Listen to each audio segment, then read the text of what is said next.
아, 오늘 설교도요, 사실 원래 하려고 했던 이제 내용은 아닙니다. 주제는 이제 같은 주제인데요. 원래 이 내용으로 이렇게 설교하려고 했던 것은 아니었습니다. 또 토요일 새벽에요. 또 토요일 새벽에 금요일 새벽이었으면 좋을 것 같은 자꾸 토요일 새벽에요.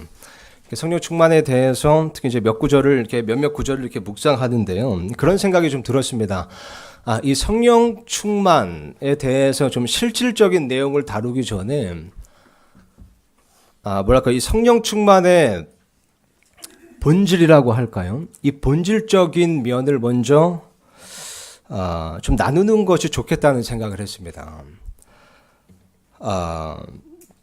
그래서 어쩌다 보니까 또 이렇게 시리즈가 돼버렸는데요. 사실 이 3년 전에 서울 침례교회가 시작될 때요, 제가 우리 교회에서 처음으로 설교했던 것이 바로 이 주제였습니다. 이 성령 충만한 교회가 되기를 소망하는 마음, 또 다짐하는 마음, 또 기도하는 마음으로요, 성령 충만한 교회라는 주제로 이제 처음 이렇게 설교를 했었습니다. 그리고 한 3년이 지난 지금, 지난 날들 한번 돌아봅니다. 물론 참 감사한 일도 많았고, 참 놀라운 일들도 많았고요. 한편으로 부끄러운 일들도 있었지만요, 분명한 것은요, 이전보다 더욱더 성령 충만한 교회가 되기를 간절히 소망하게 된다는 겁니다. 그래서 이 성령 충만에 대해서 좀 이렇게 나눠보고 있는데요. 그냥 3주년 특집이라고 이렇게 생각해 주시면 되겠습니다. 아마 다음 주까지 아마 성령 충만에 대해서 좀 이렇게 나눠볼 것 같고요. 우리가 이제 데살로니가후서 이제 강해도 좀 이렇게 바로 시작하기 때문에 이렇게 길게 다루지는 않겠습니다. 길게 진행하지는 않겠습니다. 여러분 오늘 본문 말씀 보시면요, 이렇게 기록되어 있습니다. 유명한 구절이죠. 술 취하지 말라, 거기에는 과도함이 있나니 오직 성령으로 충만하라. 여러분 이 구절의 의미를 살펴보기 전에요, 먼저 짚고 넘어가야 될 것이 있습니다. 이 말씀은요, 이 구절은 명령문으로 되어 있다는 겁니다.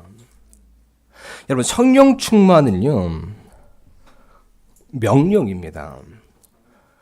이것은 하나님께서 우리에게 단지 제안하시는 것, 추천하시는 것, 조언하시는 것이 아니라 이것은 하나님의 명령인 겁니다. 성령님으로 충만하게 되는 것은요, 이것은 하나님의 명령인 겁니다.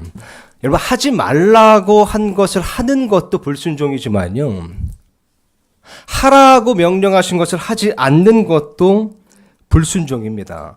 여러분 제가 성령 충만에 대해서 전제를 하나 달고 가겠습니다. 여러분 성령 충만의 유일한 다른 옵션은요, 불순종입니다. 성령 충만의 유일한 다른 옵션은 불순종입니다. 우리가 성령님으로 충만하게 되는 것, 아니면 나중에 충만하게 되는 것, 언젠가 충만하게 되는 것, 혹은 성령님으로 밥만 채워지는 것, 이런 옵션들 중에 하나를 고르는 것이 아니라요, 성령님으로 충만하게 되는 것 아니면 불순종하는 것, 이 둘 중에 하나를 고르는 문제인 겁니다. 성령 충만은 명령입니다. 성령으로 충만하게 되는 것은요, 성령으로 충만하라라는 이 말씀은 명령인 겁니다. 그리고 이 선택의 책임은요, 여러분 단지 목회자에게 주어진 것이 아니라요, 성령님께서 내주하시는 우리 모든 성도들 각자에게 주어진 책임인 겁니다. 우리는 이것을 전제로 달고 시작해야 됩니다. 성령 충만은 명령입니다. 유일한 다른 옵션은 불순종인 겁니다. 자, 여러분 그러면요, 여기서 이 성령으로 충만하라라는 이 말의 의미는 무엇일까요? 우선 영어로 보니까 지금 be filled with the Spirit 이렇게 되어 있습니다. be filled with, 이 표현이 지금 쓰였는데요, 여러분 사도행전에 보면요, 이 사도들과 초대교회 이 성도들이 성령님으로 충만하게 되었다는 그런 이제 대목들이 나옵니다. 거기에 쓰인 모든 표현이 다 여기 나오는 것처럼 be filled with라는 이제 용어가 쓰였습니다. 근데 이 사도행전을 이제 더 들여다보면요, 이 filled with, be filled with라는 이 용어가 단지 성령 충만을 나타날 때만 쓰인 것이 아닙니다. 이 똑같은 표현이요, 다른 것을 나타날 때도 쓰였는데요, 예를 들면 이런 겁니다. 사도행전 5장 17절 보니까 이렇게 쓰여 있습니다. 이에 대제사장과 또 그와 함께 있던 모든 자들, 그러니까 지금 이 배경이 이렇습니다. 이 사도들이 이 복음을 선포하고요. 또 이렇게 이적들을 행하니까 놀라운 일들을 행하니까 사람들이 막 몰려들기 시작한 겁니다. 그러니까 이제 이 17절에 와서요. 이에 대제사장과 또 그와 함께 있던 모든 자들 곧 사두개인들의 분파가 보세요. 분노가 가득한 채 여기에 쓰인 용어가 이제 be filled with입니다. 그래서 영어로 보게 되시면 they were filled with indignation 이렇게 쓰여 있습니다. 그러니까 분노로 이들이 충만하게 된 겁니다. 근데 보니까요, 여러분, 이 무언가로 충만하게 되면요, 무언가로 가득 차게 되면요, 그 결과가 항상 나타납니다. 그러니까 여기 보니까 지금 이들이 분노로 충만하게 됐습니다. 분노가 이들 안에 가득 차게 되었습니다. 그러니까 어떻게 되죠? 분노가 가득 찬데 일어나 18절 보니까요. 사도들에게 손을 대어 그들을 일반 감옥에 가두었으나 자, 그러니까 지금 이들이 이 분노로 충만하게 되니까요. 그 분노가 그들에게 영향을 끼치는 겁니다. 더 나아가서요. 분노가 그들의 인격을 지배하기 시작하는 겁니다. 그들의 행동을 좌우하기 시작하는 겁니다. 또 다른 구절 하나만 더 보겠습니다. 45절. 사도행전 13장 45절에 보면요. 이렇게 쓰여 있습니다. 유대인들이 그 무리들을 보고 시기가 가득하여 They were filled with envy라고 되어 있습니다. 시기로 충만해지니까 어떻게 써 있습니까? 바울이 말한 그것들을 대적하여 말하고 반박하며 신성모독하거늘. 그러니까 여러분 우리는요 무언가로 이렇게 충만하게 되면요, 무언가가 우리 안에 가득 차게 되면요, 그것이 우리를 지배합니다. 그것이 우리에게 단지 어떤 작은 영향력을 끼치는 것이 아니라 무언가로 충만하게 되면요, 그것이 우리의 인격까지 지배하게 되고 우리의 행동을 좌지우지하는 겁니다.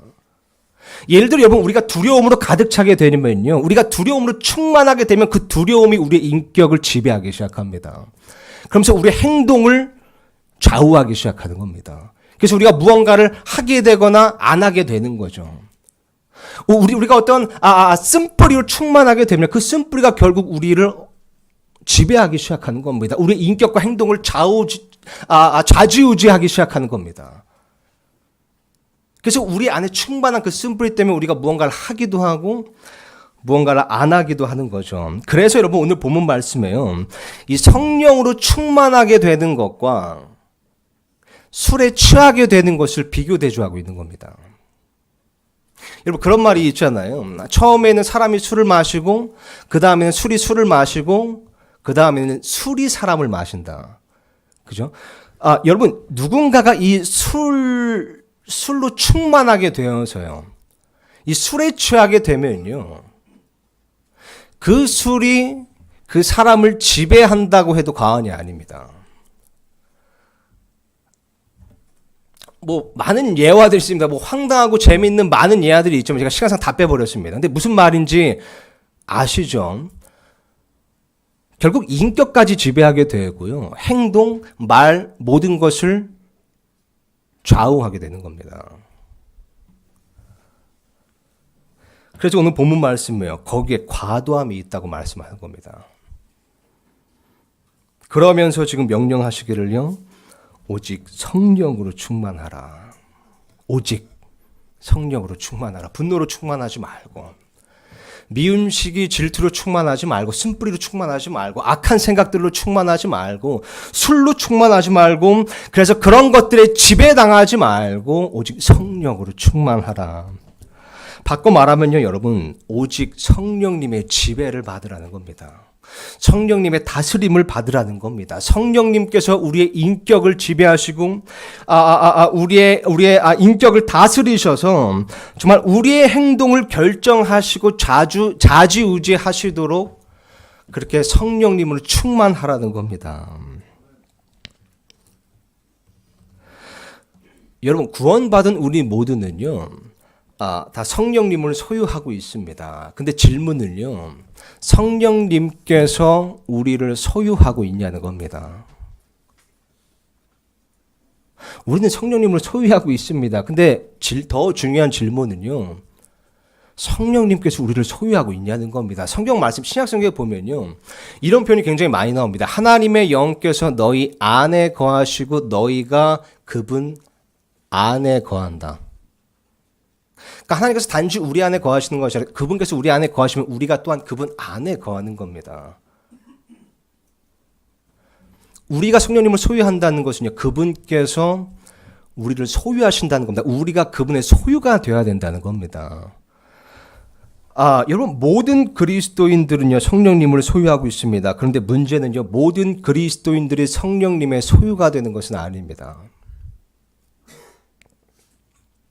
모든 그리스도인들이 성령님의 소유가 되는 것은 아닙니다. 여러분, 성령 충만의 본질은요, 내가 성령님을 더 많이 갖는 것이 아닙니다.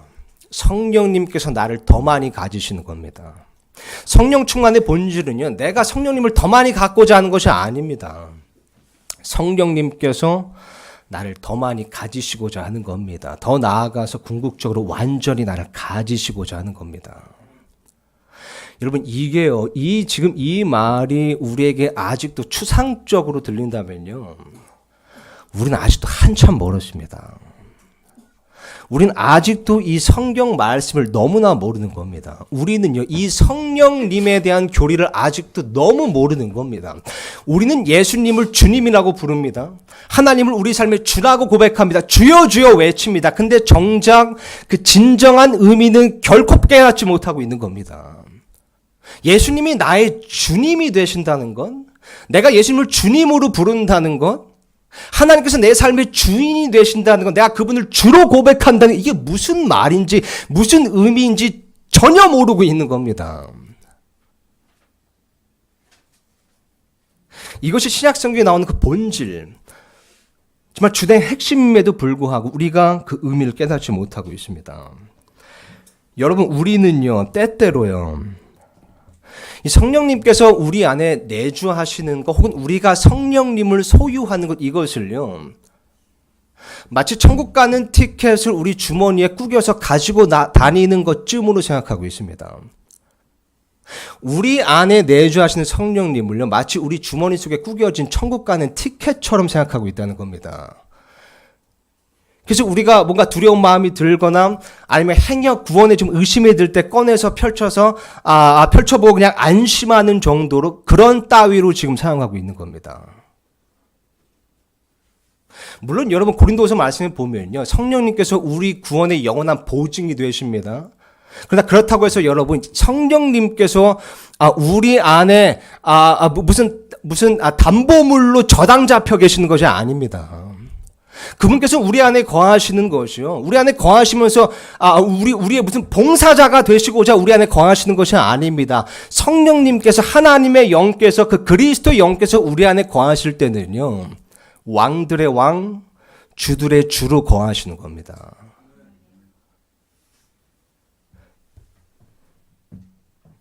우리가 이 의미를요, 한번 가만히 생각해 봐야 됩니다. 여러분, 그거 아세요? 우리가 구원받았을 때요, 그래서 성령님께서 우리 안에 들어오신 그 순간부터요, 주인이 바뀐 겁니다. 문자 그대로 주인이 바뀐 겁니다. 성령님께서, 우리가 구원받아 성령께서 우리 안에 들어오신 후로부터요, 쉽게 말하면 주권이 양도된 겁니다. 집주인이 바뀐 겁니다, 여러분. 그래서 우리가 잘 아는 고린도전서 말씀이 이렇게 쓰여 있는 겁니다. 6장 19절에서 20절 보니까요, 도대체 무슨 말이냐? 너희 몸이 너희가 하나님에게서 받은 바 너희 안에 계신 성령님의 전인 줄을 너희가 알지 못하느냐? 우리가 이 말씀 이렇게 보면요, 우리가 성령님의 전이구나, 성령님께서 우리 안에 거하시는구나 라고 생각하면서요, 우리가 어떤 생각을 자연스럽게 하냐면요, 성령님께서 우리 안에 새들어 사시는구나, 우리 이렇게 생각하는 겁니다. 성령님께서 우리 안에 새들어 사신다고 생각하는 겁니다. 그래서 우리가 그렇게 하나님한테 월세금 같은 걸 요구하나 봐요. 아니, 내 안에 하나님, 내 안에 새들어 사시면 이런 기도쯤은 들어주셔야죠. 성령님께서 우리 안에 새들어 사신다고 생각하는 겁니다. 그런데 성경 말씀을 보면요. 그 말이 전혀 아닙니다. 뭐라고 쓰였습니까? 너희가 성령님의 전인 줄 알지 못하느냐. 여러분, 뭐 구약 시대든 신약 시대든 하나님의 성전은요, 항상 하나님이 주인이셨습니다. 솔로몬이 하나님의 성전을 지었을 때요, 그 솔로몬이 지은 솔로몬의 성전에 하나님이 새들어 사신 것이 아니라 항상 하나님의 성전의 그 주인은 하나님이셨습니다. 여러분, 성령님의 전의 주인은 늘 성령님이십니다. 여러분, 한 번도 하나님께서 어느 곳에 새들어 사신 적이 없습니다. 항상 주인으로서 거하시는 겁니다.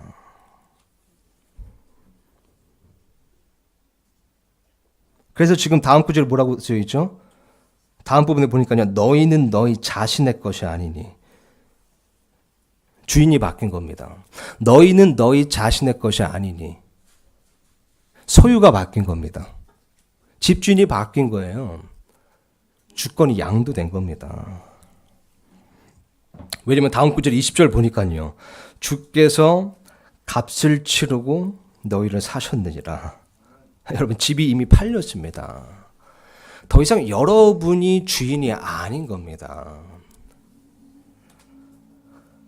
값을 치르고 사신 겁니다. 어마어마한 값을 치르고 사신 거잖아요. 그저 그 예수님의 보혈을 통해서 영원한 구원이라는 그 천국 시민권이나 어마어마한 값을 치르고 사신 겁니다. 우리는 분수를 좀 알아야 됩니다, 여러분.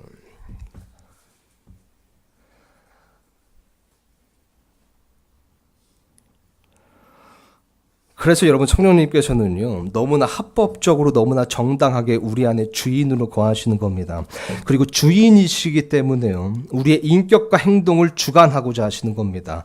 우리가 예수님의 형상을 닮아갈 수 있도록, 우리가 하나님의 영광과 기쁨이 될 수 있도록, 우리가 거룩히 구별된 삶을 살 수 있도록, 우리가 하나님의 사역자의 일꾼이 될 수 있도록 우리 안에서 합법적으로 주권을 행사하고자 하시는 겁니다. 그러므로 여러분, 성령으로 충만하라는 명령은요, 이 성령으로 충만하라는 이 하나님의 말씀은 이게 무리한 요구가 아닙니다. 이것은 너무나 지극히 합법적이고 정당한 명령이고 성령님의 지극히 합법적인 권리인 겁니다. 성령으로 충만하라. 그래서 내가 너를 지배하게 해라. 그래서 내가 너 안에서 주권을 행사하게 해라. 이 외침은 결코 무리한 요구가 아닙니다. 합법적인 명령인 겁니다.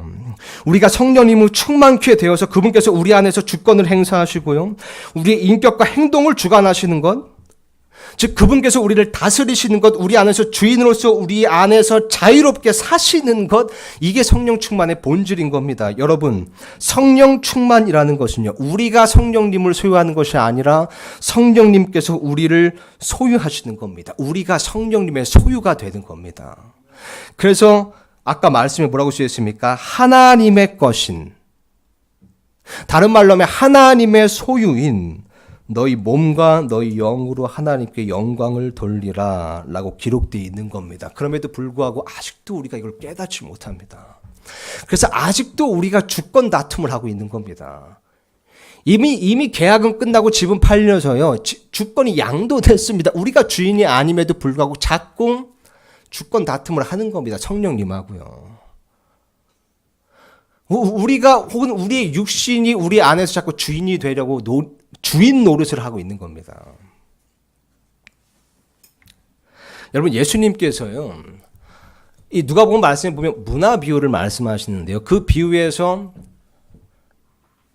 의미심장한 비유 하나를 언급하십니다. 제가 화면에 띄워놨는데요, 누가복음 19장 11절에서 14절입니다.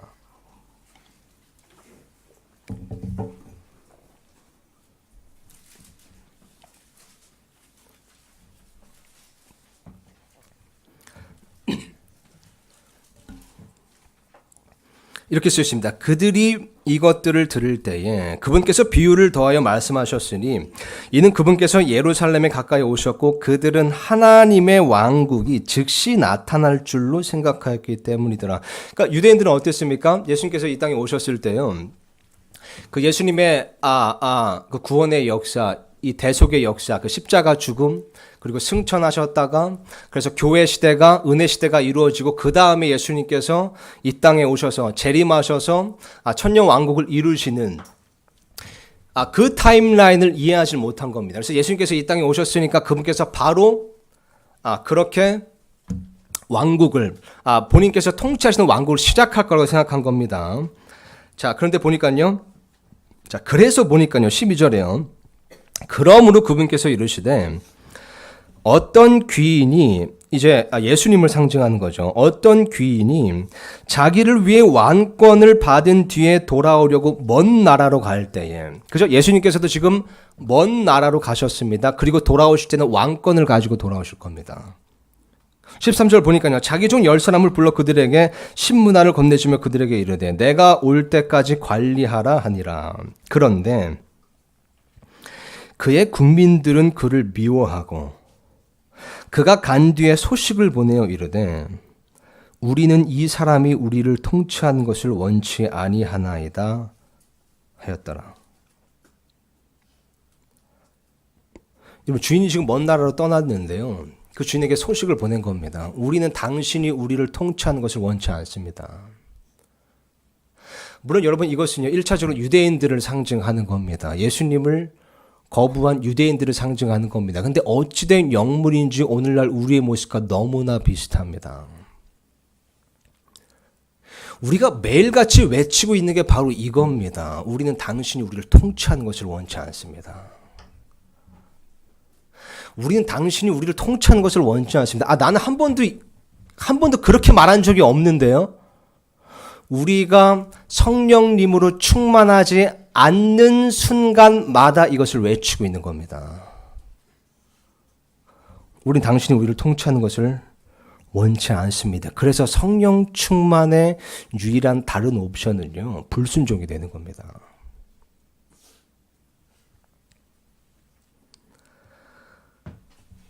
그런데도 여러분, 아이러니한 것은요, 우리가 이런 상태로 예수님처럼 살려고 노력한다는 겁니다.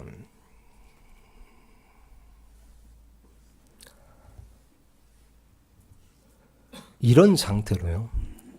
그러니까 성령님으로 충만하지 않은 상태로, 그래서 성령님이 나를 지배하고 다스리는 것이 아니라 다른 것으로 충만해서 다른 것이 나를 다스리는, 혹은 나 자신의 그 자아가 혹은 내 육신이 나를 다스리는 그런 상태로 우리가 예수님처럼 살려고 한다는 겁니다.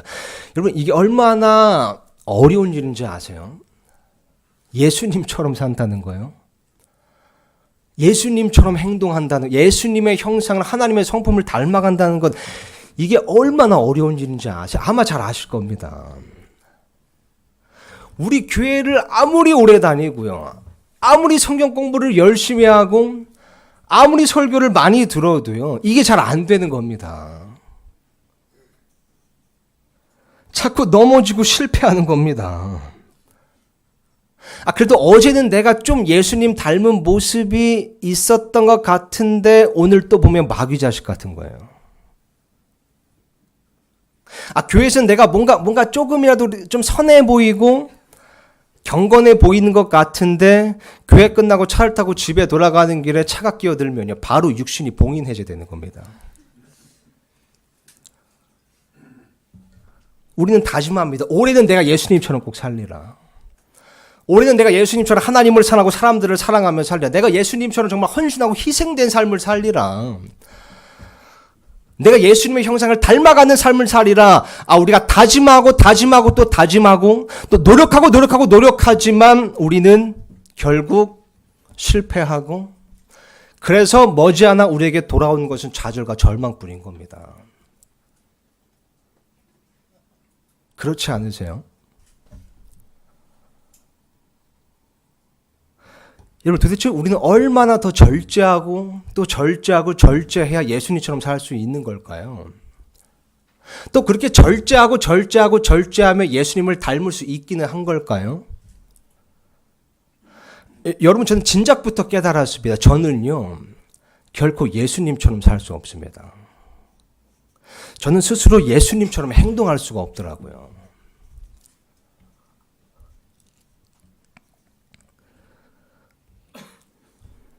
그러면 여러분 이 성경에 나오는 이 우리에게 주신 이 명령들은 도대체 뭘 위한 걸까요? 이 거룩에 구별된 삶을 사는 것, 하나님의 기쁨이 되는 것, 그분께 쓰임 받는 것, 그분을 위해서 사는 것, 사랑에 쓰고 소망에 있는 믿음의 행위, 이런 것들은 우리가 아무리 잡으려고 해도 잡을 수 없는 신기루 같은 걸까요? 마치 당나귀 코앞에 매달아 놓은 그 당근처럼 하나님께서 우리를 놀리시는 겁니까?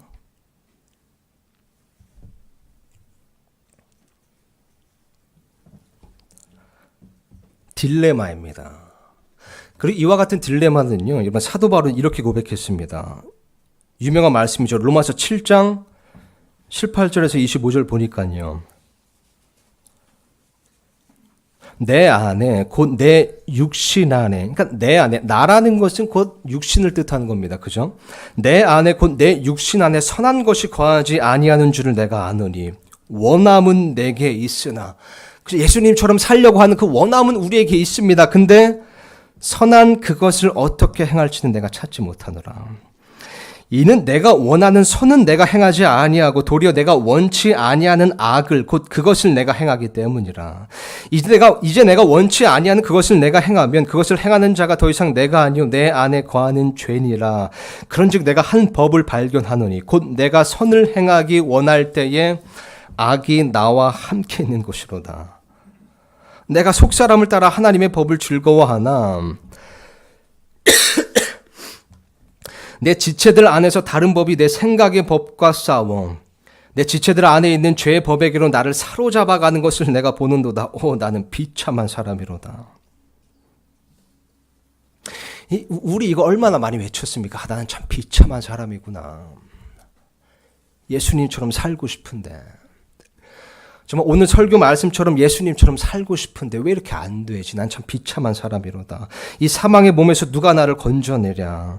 예수 그리스도 우리 주를 통하여 내가 하나님께 감사하노라. 그런즉 이와 같이 내 자신이 생각으로는 하나님의 법을 섬기되 육신으로는 죄의 법을 섬기노라.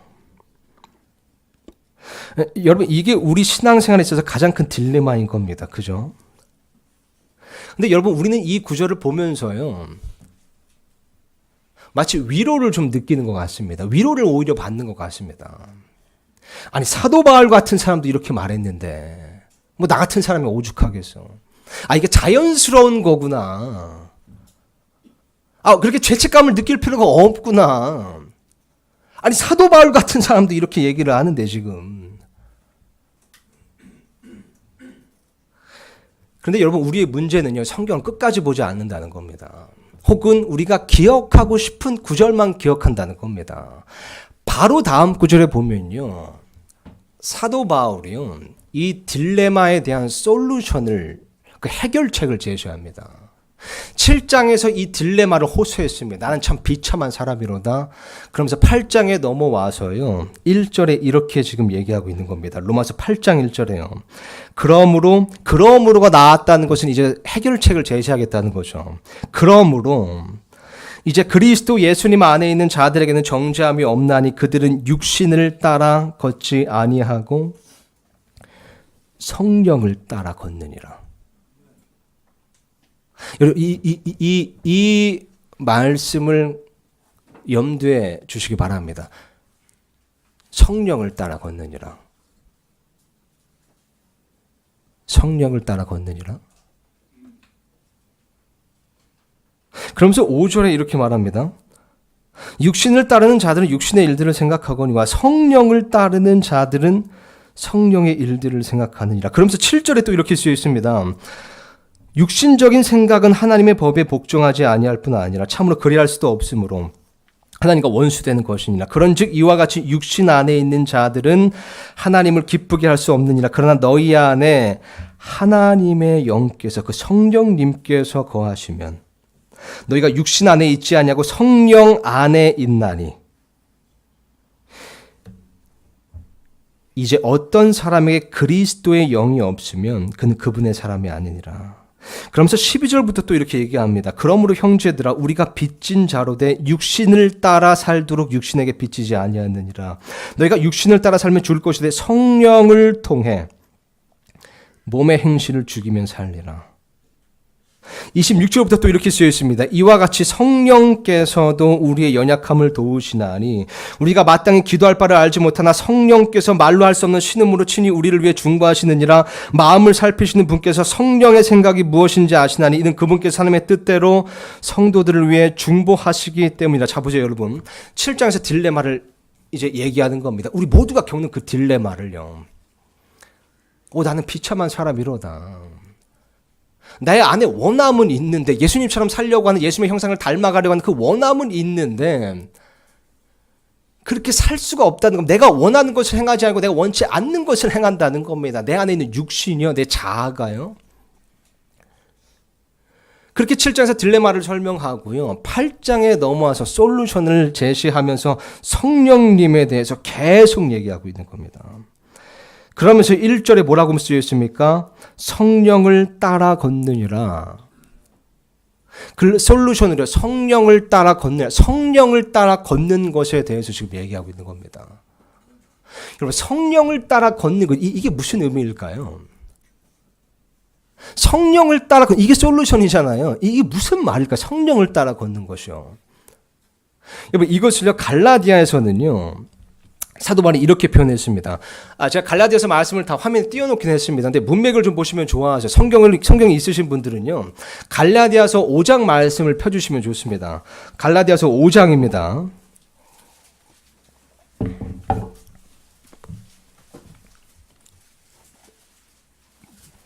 여러분 지금 어디로 가고 있습니다. 계속 쫓아와 주시기 바랍니다. 갈라디아서 5장 말씀입니다. 여러분 갈라디아서 5장 말씀을 보면요. 이제 우리가 예수님으로 이제 예수님으로 말미암아 자유롭게 되었기 때문에 속박의 멍에를 매지 말라 이제 이런 대목이 나옵니다. 그러면서 16절에 보니까요. 이렇게 쓰여 있습니다. 그런즉 내가 이것을 말하노니 곧 성령 안에서 걸으라. 그리하면 너희가 육신의 욕심을 이루지 아니하리라. 육신의 욕심을 이루지 아니하리라. 여러분 육신의 욕심을 이루지 않는 이게 우리 딜레마잖아요. 육신의 욕심을 좀 이루고 싶지 않은데 자꾸 그렇게 되는 겁니다. 좀 육신의 욕심을 이루지 않아서 예수님처럼 좀 살고 싶은데요. 예수님처럼 살고자 좀 육신의 욕심을 이루지 않으려고 절제하고 또 절제하고 또 절제하지만 넘어지고 또 넘어지고 넘어지는 겁니다. 이게 우리의 딜레마인 겁니다. 근데 이 솔루션, 이 딜레마에 대한 그 해결책으로 지금 뭐라고 쓰였습니까? 성령 안에서 걸으라. 그리하면 너희가 육신의 욕심을 이루지 아니하리라. 여러분 성령 안에서 걸으면요. 이 딜레마가 해결된다는 겁니다. 이 엄청난 말씀입니다. 성령 안에서 걸으면요. 이 딜레마가 해결된다는 겁니다. 성령을 따라 걸으라. 성령 안에서 걸으라. 이게 무슨 말일까요, 여러분? 성령 안에서 걷는다는 이게 너무 추상적으로 들리시잖아요. 다음 구절을 보면요. 바로 다음 구절 17절을 보면요. 이렇게 쓰여 있습니다. 육신은 성령을 대적하여 욕심을 부리고 성령은 육신을 대적하나니 이 둘이 서로 반대가 되므로 너희가 원하는 것들을 너희가 능히 하지 못하느냐. 너희가 원하는 것들. 여러분 우리가 원하는 것들이 뭐죠? 예수님처럼 사는 거, 예수님처럼 되는 것, 예수님처럼 행동하는 것, 예수님의 형상을 닮아가는 건 이게 우리가 원하는 것들입니다. 그러니까 뭐라고 쓰였습니까? 너희가 원하는 것들을 너희가 능히 하지 못한다는 겁니다. 왜냐하면요, 여러분 뭐라고 써있죠? 우리의 육신은 성령을 대적하여 욕심을 부리고요. 성령은 육신을 대적하기 때문입니다. 다른 말로 하면요, 주권 다툼이 있다는 겁니다. 우리 육신이요, 성령님을 대적해서 그 주권에 대해서 욕심을 부린다는 겁니다. 우리 안에서 주인 노릇을 하려고. 그 성령님께 있는 그 주권을 빼앗으려고. 그걸 계속해서 고집스럽게 쥐고 있으려고 욕심을 부린다는 겁니다. 육신은 성령님을 대적하고 성령님은 육신을 대적하기 때문에 이 주권 다툼이 있기 때문에 우리가 원하는 것들을 능히 하지 못한다는 겁니다. 그래서 여러분 다음 구절을 보면요. 이렇게 쓰여 있습니다. 18절 보니까요. 그러나 너희가 성령의 인도를 받으면 율법 아래 있지 아니하니라. 16절에 보니까 성령 안에서 걸으라. 그리고 18절에 보니까요. 너희가 성령의 인도를 받으면. 여러분 성령 안에서 걷는 것, 성령을 따라 걷는 것은요. 바로 이겁니다. 성령의 인도를 받는 것이요. 성령의 다스림을 받는 것이요. 성령으로 걷는 것. 이게 성령 안에서 걷는 겁니다. 그래서 성령님께서 우리의 주인이 되시는 건. 그래서 성령님께서 그 주권 다툼에서 이기셔서요. 우리 안에서 주인이 되시고 우리를 다스리기 시작하시면요. 우리가 율법 아래 있지 않는다는 겁니다. 속박의 멍에를 매지 않는다는 겁니다. 자유롭게 된다는 겁니다. 성령 안에서 걷는다는 건 성령의 인도를 받는다는 겁니다. 성령의 다스림을 받는다는 겁니다. 성령으로 걷는다는 겁니다. 자, 그래서 이 다음 구절 또 보면요. 재밌는 대목이 나옵니다. 19절 보니까요. 이제 육신의 행위들은 명백한, 육신의 행위들, 다른 말로 하면 육신의 열매들입니다. 이제 육신의 행위들은 명백하니 이것들이라. 자, 그러니까요. 주권 다툼이 있습니다. 누구하고 누구요? 육신, 우리의 육신, 우리 자신과 성령님, 우리 안에서 주권 다툼이 있는 겁니다. 누가 주인이 될 것이냐. 누가 우리의 인격과 행동을 좌지우지할 것이고 누가 우리를 지배할 것이고 다스릴 것, 주권 다툼이 있는 겁니다. 근데 19절 보니까요. 육신이 주권을 차지했을 경우가 나옵니다. 그 주권 다툼에서 육신이 이긴 거예요. 보니까 그렇게 되면요. 육신의 행위들은 명백하니 이것들이라. 곧 간음과 음행과 부정함과 색욕감, 우상숭배와 마술과 증오와 불화와 경쟁과 진노와 다툼과 폭동과 이단파당과 시기와 살인과 술취함과 흥청됨과 또 그와 같은 것들이라. 내가 또한 전에 너에게 말한 것 같이 이것들에 대하여 미리 너에게 말하노니 그런 것들을 행하는 자들은 결코 하나님의 왕국을 상속받지 못하리라. 육신과 성령이 주권 다툼을 합니다. 육신이 이겼습니다. 육신이 우리 안에 충만해지고요. 그래서 육신이 우리의 인격과 행동을 다스리게 되는 겁니다. 그럼 이런 것들이요. 자연스럽게 나온다는 겁니다. 육신의 행위들이 명백합니다. 육신의 열매들이 명백합니다. 우리가 우리 자아로 육신으로 충만해져 있으면요. 이런 행위들이 나오는 겁니다. 그럼 여러분 이런 상태로 예수님처럼 사는 게 쉽겠습니까? 아니 이런 상태로 어떻게 예수님처럼 행동할 수 있겠어요? 아무리 노력해도 안 되는 겁니다. 이거요. 아무리 노력해도요. 그래서 그 에베소 5장 18절 성령으로 충만하라 이 뒤에 성령의 열매들 나오잖아요. 그래서 하나님을 경배하고 하나님께 감사하고 하나님께 찬양하고 또 서로에게 복종하는 것, 아내가 남편에게 복종하고 또 남편은 아내를 예수님께서 교회를 사랑하시는 것처럼 사랑하는 것 이런 것들이 나온다는 겁니다. 근데 지금 육신으로 충만해 있으면요. 육신의 행위들이 뭐라고 쓰여 있습니까? 증오와 불화와 경쟁과 진노, 다툼 이런 겁니다. 이런 것들이 있는데 어떻게 남편에게 복종하고 남편이 아내를 예수님의 교회를 사랑하는 것처럼 사랑할 수 있겠습니까? 어떻게 서로에게 복종할 수 있겠습니까? 안 되는 겁니다. 예수님처럼 살 수가 없는 겁니다. 하나님의 말씀대로 살 수가 없는 겁니다. 우리가 모방할 수는 있겠죠. 흉내낼 수는 있습니다. 척할 수는 있습니다. 근데 예수님을 본질적으로 닮아갈 수가 없는 겁니다. 불가능한 겁니다. 우리가 아무리 제자 훈련을 하고 아무리 성경 교리를 열심히 배우고 무슨 조직 신학을 배우고 한다 하더라도요. 이거 안 되는 겁니다. 자, 근데 다음 구절 보니까요. 가능케 되는 방법이 이제 나옵니다. 22절입니다. 그러나 성령의 열매는 자 이제 다른 경우입니다. 성령과 육신 주권 다툼이 있습니다. 근데 성령님께서 그 주권을 잡으시고 우리 안에서 우리의 인격과 행동을 주관하시고 다스리시는 겁니다. 우리를 지배하시는 겁니다. 그래서 우리가 성령 안에서 걷고 성령을 따라 걷는 겁니다. 성령으로 걷게 되는 겁니다. 그랬을 때 성령의 열매는 사랑과 기쁨과 화평과 오래 참음과 부드러움과 선함과 믿음과 온유와 절제니 이 같은 것을 대적할 법이 없느니라. 예수님의 형상과 하나님의 성품이 자연스럽게 나오는 겁니다. 성령님께서 주권을 잡으시고요. 성령님께서 우리를 다스리시기 시작하시면요. 우리가 성령 안에서 걷기 시작하면 성령의 인도를 받고 성령의 다스림을 받으면 이렇게 성령의 열매, 예수님 닮은 열매, 이게 자연스럽게 나오는 겁니다. 그래서 여러분, 누가 우리 안에서 주권을 잡느냐? 누가 우리 안에서 주인이 되냐? 우리가 누구를 주인으로 삼느냐? 이게 이렇게 중요한 겁니다. 그래서 다음 구절에 뭐라고 쓰여 있습니까? 24절 보니까요.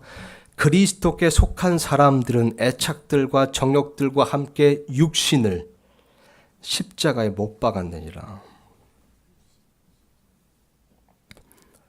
육신은 우리 자신입니다. 자기 자신을 십자가에 못 박는 겁니다. 그래서 주인 노릇 못하게요.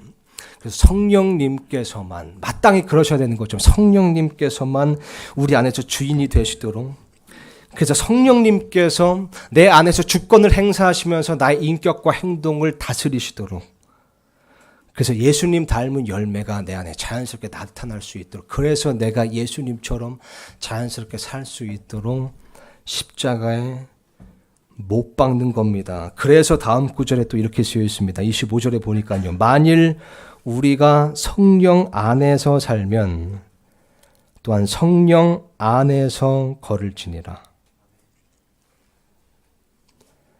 만약 우리가 성령 안에서 살면, 성령님께서 우리 안에 사시면, 그죠? 성령 안에서 걸을지니라, 성령으로 걸을지니라, 성령의 인도, 성령의 다스림을 받을지니라. 즉 성령님께서 우리 안에 사시면요, 우리가 그 성령님의 다스림을 받아야 된다는 겁니다. 왜냐하면 그랬을 때, 여러분, 그랬을 때 비로소 우리가 원하는 것들을 능히 할 수 있게 되기 때문입니다. 예수님처럼 사는 거예요. 예수님처럼 행동하는 건 예수님처럼 되는 것이요. 그러므로 여러분, 예수님처럼 살려고 하지 마시기 바랍니다. 예수님처럼 살려고 하지 마세요. 그거 안 됩니다. 여러분, 우리의 힘으로, 우리 스스로는 예수님처럼 살 수 없습니다. 그러므로 여러분, 예수님처럼 살려고 하지 마세요. 다만 여러분, 예수님께서 우리 안에 살도록 하셔야 됩니다. 더 정확히 말하면 예수님께서 우리 안에서 주인으로서 살도록 하시면 됩니다.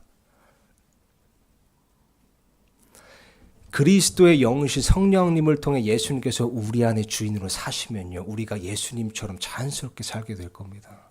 예수님께서 우리 안에서 사시면서 우리 안에서 주권을 행사하시고 우리의 주인이 되시면요, 예수님 닮은 열매들이 자연스럽게 나타날 겁니다. 그래서 사도 바울은요, 여러분, 갈라디아서 2장 20절에서 이렇게 고백한 겁니다. 내가 그리스도와 함께 십자가에 못 박혀 있으나 그럼에도 불구하고 사노라. 그러나 내가 아니요, 내가 사는 것이 아니요, 그리스도께서 내 안에 사시느니라. 나는 지금 내가 육체 안에서 사는 삶을 나를 사랑하사 나를 위해 자신을 주신 하나님의 아들의 믿음으로 사노라. 여러분, 이게 솔루션입니다. 나는 십자가에 못 박는 겁니다. 그리고 그리스도께서 내 안에 사시게 하는 겁니다. 여러분, 고린도전서에서 사도 바울이 이렇게 고백했습니다. 나는 날마다 죽노라. 그럼 어떻게 우리가 우리 자신을 날마다 죽게 할 수 있을까? 어떻게 우리를 십자가에 못 박을 수 있을까? 어떻게 예수님께서 우리 안에 주인으로서 살게 할 수 있을까요? 반복해서 말씀드리지만 이것은 주권 문제입니다, 여러분. 주권을 차지한 쪽이 사는 거고요. 주권을 잃은 쪽이 죽는 겁니다. 우리가 그동안 고집스럽게 붙들고 있었던 그 주권을 성령님께 다시 내어드리면요, 우리는 죽고 성령님께서 우리 안에서 사실 겁니다.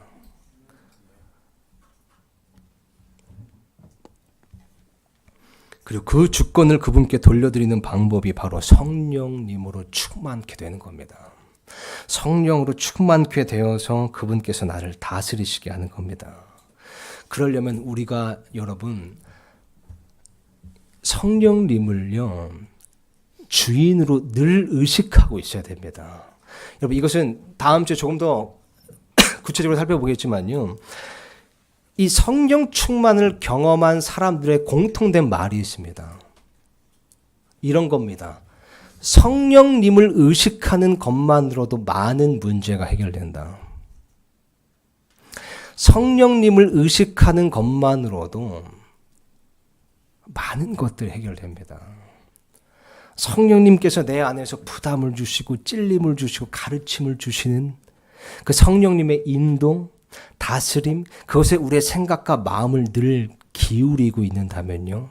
더 중요한 것은 그래서 그 인도의 다스림에 우리가 순종한다면요. 우리가 성령 안에서 걸을 수 있는 겁니다.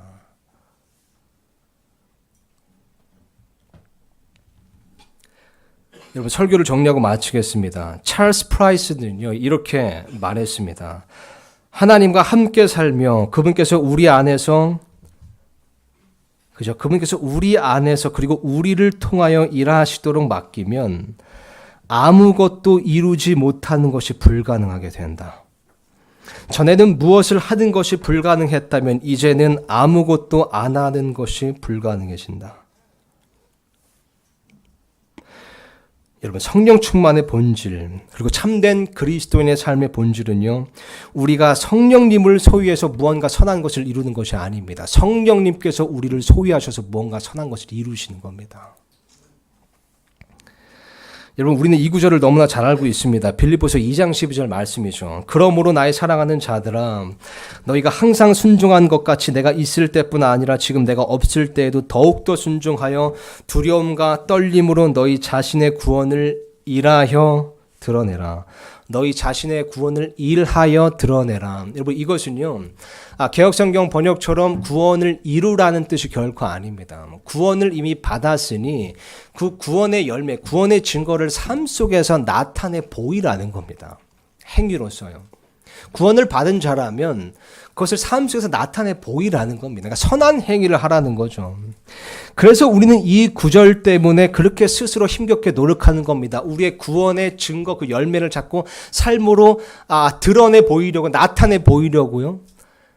예수님처럼 살려고, 예수님처럼 닮아가려고, 그렇게 우리 스스로, 우리 힘으로, 우리 의지로 그렇게 노력하는 겁니다. 왜냐하면 바로 다음 구절에 나오는 구절을 우리가 기억하지 못하기 때문입니다. 뭐라고 쓰였습니까? 바로 다음 구절 13절에요.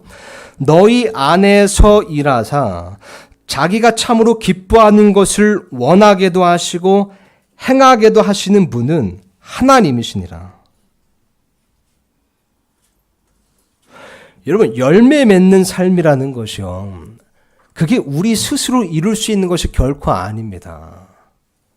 성령님께서 우리 안에서 우리를 통해 이루시는 겁니다. 성령님께서 우리 안에서 주인이 되셨을 때요. 주권을 쥐고 계실 때요. 그래서 예수님께서 이렇게 말씀하신 겁니다. 요한복음 15장 4절에서 5절 보니까요. 내 안에 거하라. 나도 너희 안에 거하리라.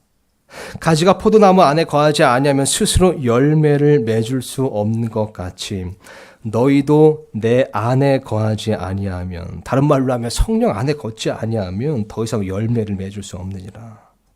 나는 포도나무요 너희는 가지니라. 사람이 내 안에 거하고 내가 그 안에 거하면 바로 그 사람은 많은 열매를 맺나니 나 없이는 너희가 아무것도 할 수 없느니라.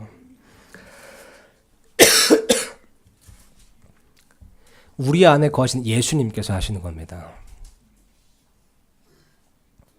빌립보서 말씀에 또 이렇게 쓰여 있습니다. 1장 6절 보니까요. 너희 안에서 선한 일을 시작하신 분께서 예수 그리스도의 날까지 그 일을 이루실 것, 바로 이것을 나는 확신하노라. 그리고 히브리서 12장에 보면 뭐라고 쓰여 있습니까? 예수님을요. 우리의 믿음의 창시자여 또 완성자이신. 그런데 여러분 우리는 마치 생각하길요. 하나님께서 우리 안에서 선한 일을 시작하시고 떠나셨다고 생각하는 겁니다.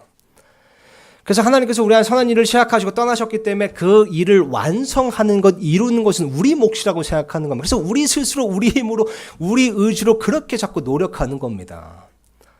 근데 이건 성경을 완전 잘못 보는 겁니다. 성경 말씀에는요. 하나님께서 우리 안에서 선한 일을 시작하시고 떠나신 것이 아니라요. 그분께서 우리 안에 사시는 겁니다. 그러므로써 우리 안에서 그 시작하신 선한 일을 이루시고 완성하시는 겁니다. 우리를 통해서요.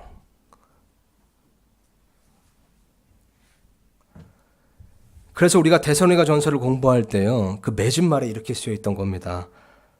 5장 24절 보니까요. 너희를 부르시는 분은 신실하시니 그분께서 또한 그것을 행하시리라. 우리 안에 계신 성령님께서요. 무슨 담보물로 잡혀 계시거나 우리의 봉사자가 되셔 이런 것이 아니라 우리 안에 거하시고 사시는 이유는요. 주인으로서 주권을 행사하시면서요. 그래서 이런 선한 일들을 시작하신 분께서 이런 선한 일들을 이루시고 완성하시려고 하시는 겁니다. 우리를 통해 우리 안에서요. 그분께서 다 행하시고요. 그분께서 다 이루시려고 하는 겁니다.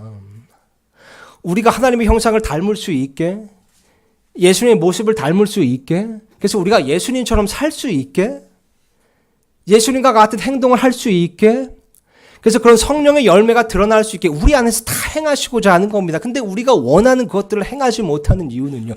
능히 하지 못하는 이유는 주권을 뺏기셨기 때문입니다. 주권을요.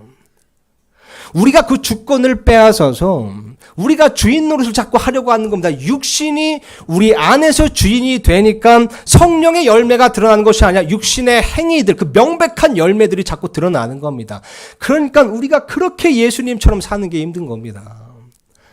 주권만 되찾아드리면 됩니다. 성령님으로 충만하게 되어서요. 주권만 찾아드리면 그분께서 우리 안에서 다 우리를 통해 행하실 겁니다. 그럼 우리는 그분께서 우리 안에서 행하시는 것에 귀를 기울이고 마음을 기울이고 인식하고 거기에 순종하는 겁니다. 그러므로 여러분 예수님처럼 살려고 하지 마세요. 안 됩니다. 예수님처럼 살려고 하지 마시고요. 예수님께서 여러분 안에서 주인으로 살게 하시면 됩니다. 예수님께서 여러분 안에서 주인으로 살도록 하시기 바랍니다. 기도하고 마치겠습니다. 피아노가 연주돼